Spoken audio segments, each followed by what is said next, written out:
देखिए, जो भी कोई हैप्पी इंसान है, इसका मतलब ये नहीं कि उसकी ज़िंदगी में सब सही चल रहा है।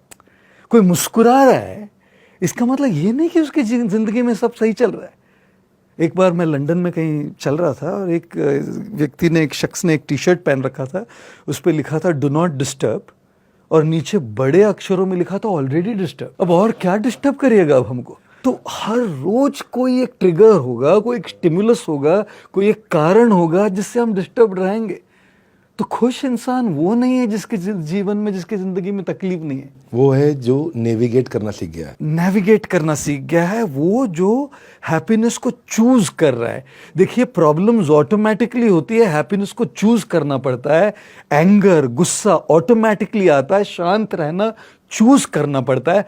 नफरत ऑटोमेटिकली होती है, प्यार चूज करना पड़ता है। नेगेटिविटी ऑटोमेटिकली होती है, पॉजिटिविटी चूज करनी पड़ती है। और ये चूज करने के लिए तो इंसान बना है। इंसान में जो, हमारी आत्मा में जो हमको पोटेंशियल दिया गया है, वो चूज करने के लिए तो दिया गया है। I love your clarity. क्या क्लैरिटी से आपने आंसर दिया।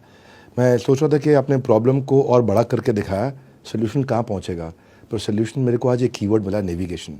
वरना 9 करोड़ लोग, WHO का डेटा है, एंग्जाइटी डिसऑर्डर और डिप्रेशन से इंडिया में परेशान है। जी। आज तक मैं सोचता था खाली यूएस में लोग परेशान हैं। जी। 55% of Americans are taking divorce within the first year of their marriage. इतना जल्दी हो रहा है। कोई मुझे बोला कि इतने सारे लोग साइकाइट्रिस्ट के पास जाते हैं कि कई बार साइकाइट्रिस्ट भी घर जाते वक्त दूसरे साइकाइट्रिस्ट के पास जाता है। तो आपने बताया कि साधु संत भी परेशान होता है, पर वो नेविगेट करना जानता है। आप लोगों के जीवन में क्या परेशानी है? साधु संतों को भी कोविड तो होता ही है। कोई ध्यान लगाने से, जाप करने से, पूजा करने से, शास्त्र पढ़ने से कोविड तो किसी को छोड़ता नहीं है।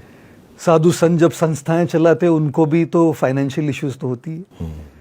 जहां इंसान रहते हैं वहां पॉलिटिक्स तो होती है। जहां भी इंसान रहते हैं वहां ईगोस तो आती है। जहां भी इंसान हो, रिश्तों की इश्यूज आएगी, इमोशनल इश्यूज आएगी, पॉलिटिक्स होगा, हेल्थ का इशू है, हेल्थ की इश्यूज आएगी, ईगोज आएंगे।